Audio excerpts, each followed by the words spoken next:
Você sabia que existem medicamentos que você deve ter atenção e cuidado antes de qualquer cirurgia? E no nosso caso específico, antes de uma cirurgia plástica?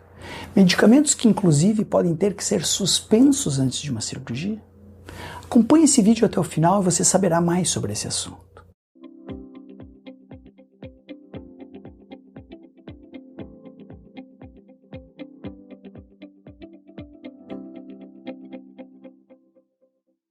Olá, sejam bem-vindos. Meu nome é Marcelo Zardo, eu sou cirurgião plástico e esse é o canal que nós temos onde eu posso transmitir a você informações relevantes sobre cirurgia plástica, usando um linguajar para quem não é do meio médico.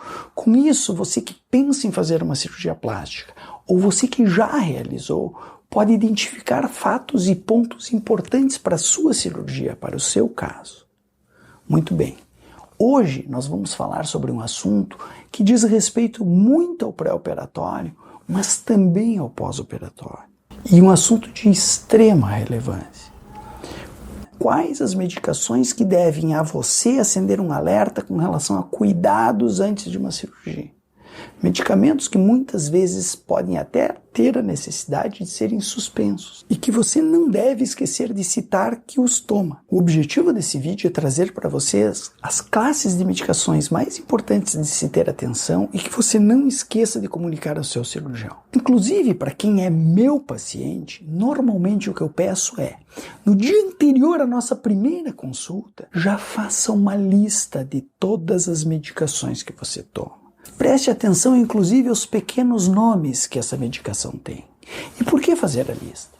Porque muitas vezes, na ansiedade durante a consulta, em tantos outros assuntos que você gostaria de me perguntar, você esquece o nome de metade das suas medicações.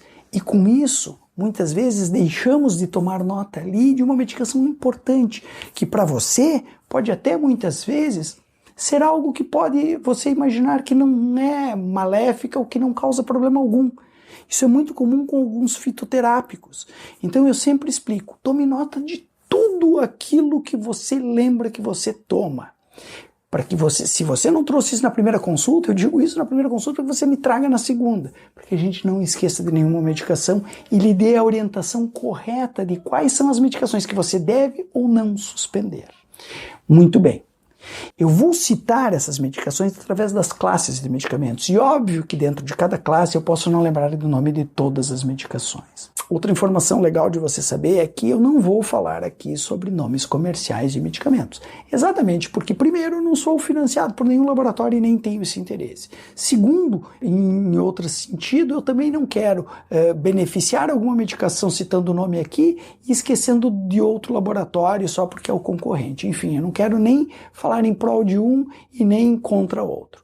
Então eu vou citar aqui apenas os nomes genéricos. Muito bem, mas eu posso ainda assim, dentro de todas as classes de medicamentos, existe uma infinidade de nomes genéricos e não obrigatoriamente eu vou citar todos.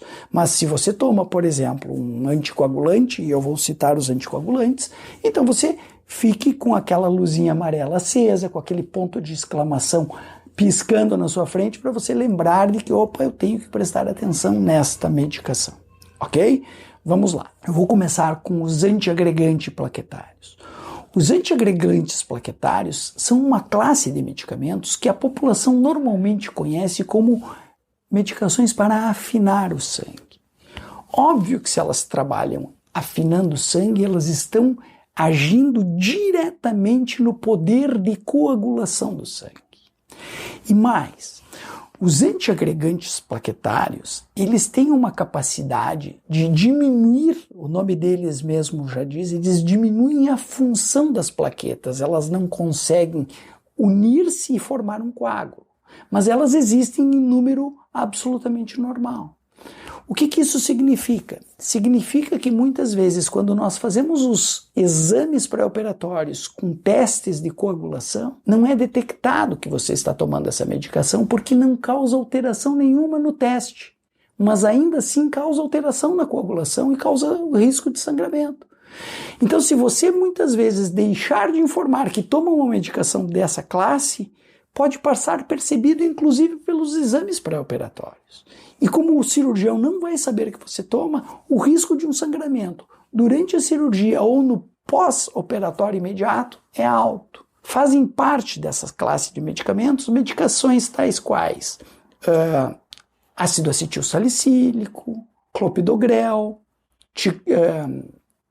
eu quase falei o nome comercial aqui, ticlopidina, certo? Então essas medicações a gente normalmente as suspende num intervalo entre 7 e 10 dias anteriores à cirurgia. Claro que aqui eu não quero que você leve ao pé da letra o que eu estou falando. Eu não quero que você tome nenhuma decisão de suspensão de medicação sem que isso seja indicado por mim ou pelo seu clínico.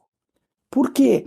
Porque se você tomar essa decisão por conta, o risco pode ser maior do que o benefício.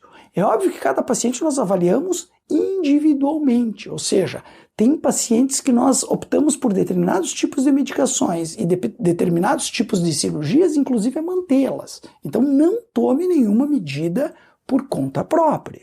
Isso é fundamental. Mas essa é uma média que normalmente a gente suspende essa medicação e que a você deve acender aquele pontinho de exclamação. Outra classe de medicamentos importante de nós citarmos aqui são os anticoagulantes. Esses têm uma ação maior na função de coagulação. Eles têm uma ação muito mais intensa com relação a inibir a coagulação e com um poder, inclusive, de sangramento também elevado. Muito bem, fazem parte dessa classe de medicações alguns anticoagulantes conhecidos como cumarínicos. Nessa classe, o Marevan ou o Coumadin são medicações que a gente normalmente não vai para a cirurgia tomando. Mas, no caso desses medicamentos, nós conseguimos avaliar com os testes pré-operatórios de coagulação em que nível está essa anticoagulação. Então, normalmente, nós suspendemos essa medicação e fazemos um acompanhamento laboratorial para ter a real noção de quando que o paciente está apto a ir para a cirurgia. Medicações novas da classe de anticoagulantes e que muitos pacientes podem estar tomando, tais quais rivaroxabano, apixabano e dabigatrano, são medicações mais novas e que têm um poder de ação mais curto e que muitas vezes uma suspensão entre 5 e 7 dias anteriores à cirurgia é suficiente. E mais, muitas vezes, para alguns tipos de cirurgias menores, a gente até pode ir para a cirurgia tomando essas medicações com um nível de segurança maior. Então veja como cada caso deve ser individualizado. Vamos à próxima classe de medicamentos, que por sinal, essa é uma classe comumente utilizada, rotineiramente utilizada pelas pessoas. Muitas pessoas tomam, inclusive para cefaleia, dores musculares, lesões, doenças reumatológicas. De que classe eu estou falando? Dos anti-inflamatórios não esteroides. Quando a gente diz não esteroides, é porque eles não pertencem, eles não são baseados na utilização de corticoides. Então são anti-inflamatórios rotineiramente utilizados, tais quais diclofenaco, ibuprofeno, e são medicações que também têm um poder de ação diretamente na coagulação dos pacientes. Muito bem. Então, existem medicações dentro dos anti-inflamatórios não esteroides que têm um poder de ação curto, eles têm uma duração curta, e se a medicação pertence a esse grupo, normalmente ela pode ser suspensa próxima à cirurgia. Um exemplo, o ibuprofeno, o diclofenaco. Essas são duas medicações que normalmente a gente consegue mantê-las até 2 dias antes da cirurgia, suspendendo ela até 2 dias antes da cirurgia, está tranquilo para se realizar a cirurgia. Algumas outras medicações, como o celecoxib, naproxeno, eles têm uma ação maior e normalmente a gente suspende entre 5 e 7 dias anteriores à cirurgia.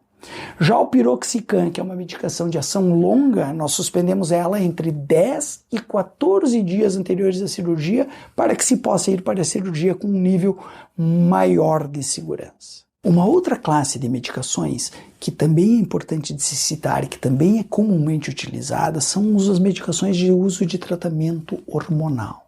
E aqui as mulheres conhecem muito bem porque tratam dos anticoncepcionais.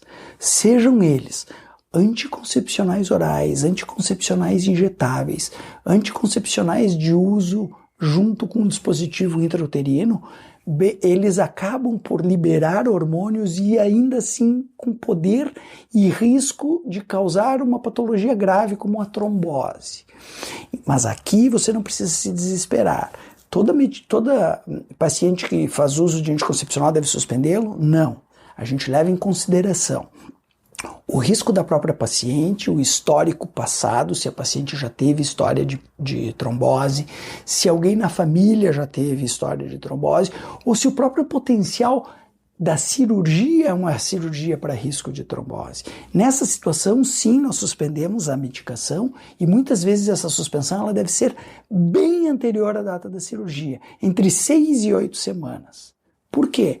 Porque aqui a gente tem que entender que a própria suspensão do uso da medicação causa uma alteração abrupta no nível hormonal e essa alteração abrupta por si só já aumenta o risco de trombose. Então a gente faz essa suspensão bem anterior à cirurgia, procede-se todo esse período pré-operatório sem a medicação, se submete à cirurgia e ainda o reinício dessa medicação ela tem que ser entre 15 e 30 dias após a cirurgia, para que nós tenhamos uma janela de segurança bastante grande.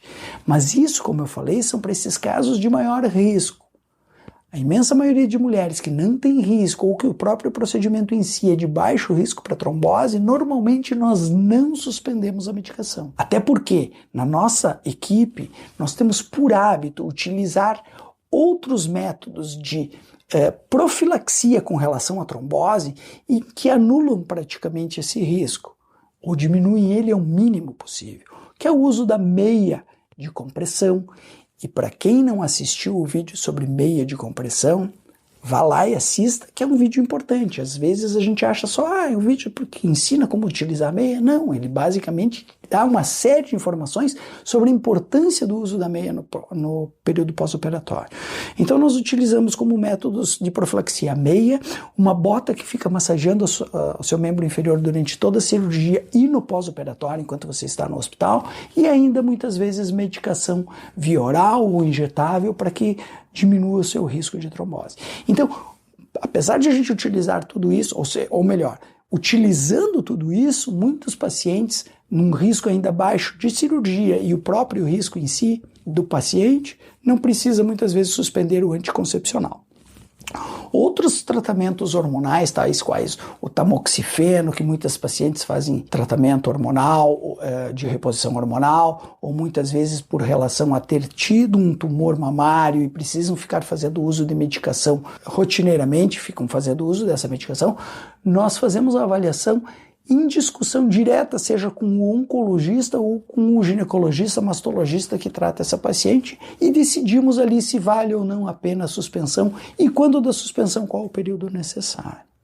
Vejam bem, sempre eu bato na mesma tecla. Existe a individualização de cada caso. Isso é fundamental, então você não tome nenhuma decisão por conta. Nós vamos individualizar a cada caso e tomar a melhor decisão para você, porque muitas vezes o benefício da suspensão pode não ser melhor ou maior do que o risco que você vai correr. Por sinal, se você acha que vídeos como esse são relevantes, são de assuntos importantes, para você que pensa em fazer uma cirurgia ou para alguém que você gosta, um familiar, que pensa numa cirurgia plástica ou que está passando pelo pós-operatório, se inscreva no nosso canal, deixe um like, deixe um comentário. Esse é um feedback importante para que a gente entenda que você está gostando e com isso a gente continue se esforçando e fazendo esses vídeos para vocês. Outra classe de medicamentos importantes de se citar aqui, que são muito utilizados, são as medicações que tratam do diabetes. As medicações de via oral, muitas vezes a gente não precisa suspender com muita antecedência. Normalmente a gente pode suspender até um dia anterior. Em específico, a metformina, normalmente nós suspendemos 2 dias anteriores à cirurgia. Principalmente porque ela pode causar um problema na cirurgia que pode ser grave, que se chama acidose lática. Então, normalmente, nesses pacientes que tomam medicações para o diabetes, ou seja, antiglicêmicos, via oral, a gente suspende a medicação, mas faz um controle durante o período em que você está conosco no hospital, fazendo a sua cirurgia, ou no pós-operatório, na sala de recuperação, um controle laboratorial e juntos, ou seja, uma glicemia que você pode coletar ali com uma picadinha leve no dedo e assim um controle de HGT que nós chamamos, e assim a gente faz o uso, se necessário, de insulina injetável, de ação curta, mas assim a gente não corre o risco de desenvolver essa acidose lática. Para quem já faz uso de insulina injetável, bom, normalmente a gente não suspende, a gente só fica mais atento às insulinas de ação longa, tais quais a NPH e a glargina. Essas duas medicações, normalmente ou a gente diminui a utilização delas, ou até as suspende e faz então um controle mais preciso com insulina durante a internação. Outras medicações, classes de medicamentos que nós prestamos bastante atenção é com relação às medicações que tratam as doenças reumatológicas. E normalmente aqui existem medicações que a gente pode inclusive seguir tomando, desde que a gente discuta isso com o seu reumatologista. Chegando a um consenso se é necessário seguir, a gente segue, ou até a gente pode pedir pela suspensão dessas medicações. Então, se você toma alguma medicação reumatológica para tratamento de doenças reumatológicas, lembre-se de anotar. Você tem que anotar todas as medicações que toma, mas aqui mais uma que sirva de alerta para você nos informar. Diuréticos são outra classe de medicamentos que a gente deve prestar atenção. Por quê? Porque os diuréticos têm a capacidade de eliminar líquidos do corpo. Muito bem, se nós vamos para uma cirurgia com o potencial de já diminuir a quantidade de líquido intravascular, isso associado aos diuréticos normalmente pode ser perigoso. Então a gente presta bastante atenção na razão pela qual você está tomando.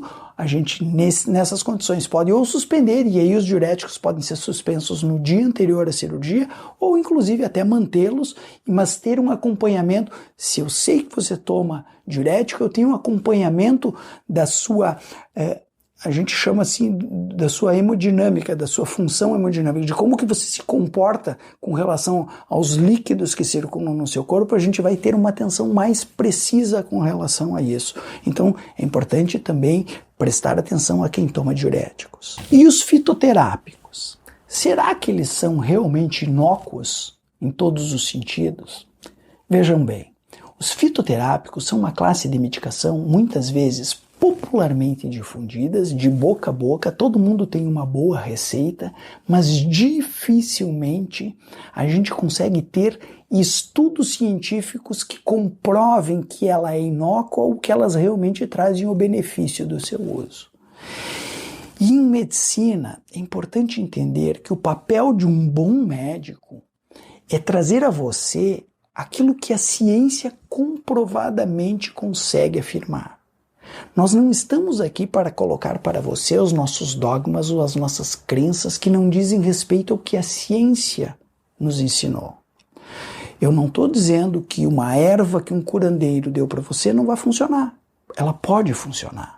Há pouco tempo atrás eu estava tratando uma paciente, e se ela estiver vendo esse vídeo, porque ela é minha paciente, eu sei que ela me acompanha, ela vai lembrar dessa situação. Porque ela veio para tratar uma cicatriz que ela teve por um acidente. Ela teve um acidente e teve uma cicatriz na fronte. E ela já veio suturada, isso foi suturada na emergência do interior, e eu não estava lá, enfim, e depois ela veio para fazer o tratamento. E junto ela me trouxe a seguinte questão: olha, doutor, me disseram que passar alho na minha cicatriz pode ser benéfico, ou ajuda a melhorar a cicatriz. E o que eu disse para ela? Olha, eu vou te dizer uma coisa, fulano, pode até ser que seja verdade isso, mas eu, no papel de médico, eu estou aqui para traduzir para você aquilo que a ciência me diz que realmente funciona, e inclusive com as suas próprias limitações de funcionamento. Porque a gente sabe que mesmo medicamentos, mesmo cremes, eles não têm 100% de eficácia. Eles têm uma certa eficácia, mas a gente sabendo qual a eficácia, sabendo que eles foram estudados, é com isso que eu posso dar indicação. Então, veja bem, eu não estou dizendo que você pode ou não utilizar. É uma decisão muito sua. Eu vou lhe dar as medicações, os cremes que eu acho que são relevantes e que a ciência me ensinou que funcionam muito bem. Aqueles que não foram estudados, eu não sei. Pode ser que você faça uso e melhore, mas poderia ser que fosse melhorar de qualquer forma. Ou pode ser que você faça uso e piore. E pode ser que ia piorar de qualquer forma a sua cicatriz e você não vai saber se foi por utilização ou não. Mas uma coisa eu lhe garanto: Eu, na minha filha, eu não utilizaria aquilo, até por ser um médico, e um médico ético, eu não utilizaria aquilo que a ciência não me comprovou de que tem uma funcionalidade específica. Então vamos lá. Fitoterápicos podem ser um grande problema para a cirurgia. Muitas vezes porque alguns sequer têm estudos. Alguns nós já temos e já sabemos da interferência que eles causam. Então, se atente a essas medicações. Ginkgo biloba, ginseng, arnica, valeriana, cava-cava, erva de São João e chá de alho são medicações que causam alteração na função de coagulação e podem levar você a ter sangramentos ou no transoperatório durante a cirurgia ou pior, no pós-operatório. Muitas vezes tendo que fazer com que nós voltemos à sala de cirurgia para corrigir um sangramento no pós-operatório. Então, a indicação dessas medicações é de suspensão 3 a 4 semanas anteriores à cirurgia, para que a gente chegue à cirurgia com segurança de que você não vai ter alterações de coagulação. Se você toma algum outro fitoterápico que eu não citei aqui, e que não é uma indicação precisa e absoluta de um médico que você necessita por um caso específico, é preferível que você suspenda. Porque se não vai trazer mal nenhum a você, pelo menos o fato de nós desconhecermos sua real função não vai causar nenhum problema no transe e no pós-operatório. Agora, existem outras classes de medicações que aí nós podemos levar de forma muito mais tranquila, inclusive tomando rotineiramente. Medicações psiquiátricas, por exemplo, normalmente nós temos tendência a mantê-las, elas não causam alterações importantes ou quase nenhuma alteração no transe e no pós-operatório. A exceção do lítio, que a gente leva em consideração um pouquinho, alguma suspensão no pré-operatório, mas isso muitas vezes a gente conversa com o psiquiatra do paciente que toma lítio para ver qual o risco e qual o benefício de sua suspensão. Mas normalmente medicações psiquiátricas a gente tem tendência a manter. Outra medicação que a gente mantém rotineiramente, que você nem deve suspender, porque senão pode prejudicar a sua cirurgia, são os antihipertensivos. Os antihipertensivos, normalmente, nós os mantemos sem interferência na cirurgia. Com um pouquinho de atenção aos diuréticos, mas ainda assim, se é um diurético numa dose baixa, nós os mantemos, porque o diurético também tem uma função antihipertensiva. Outra classe de medicamentos que nós normalmente mantemos, inclusive você pode, dependendo da conversa que a gente teve, e já teve um vídeo que eu citei, aquele vídeo que eu falo sobre o dia da cirurgia e o que você deve fazer durante o dia da cirurgia, eu falo ali as medicações que você deve, que se eu conversei com você e eu disse que você deve tomar inclusive no dia, aí sim, por exemplo, uma medicação da tireoide, um antihipertensivo, você deve tomar com um pequeno gole de água, inclusive no dia da cirurgia. Mas lembre-se, isso é sob minha restrita indicação. Não vá tomar nenhuma decisão sozinho e por conta. Eu espero com isso ter contribuído com mais informações relevantes que possam ajudar a você ou a quem você gosta, que está pensando numa cirurgia plástica, a realizá-la com mais segurança e mais qualidade. Espero vocês no nosso próximo vídeo.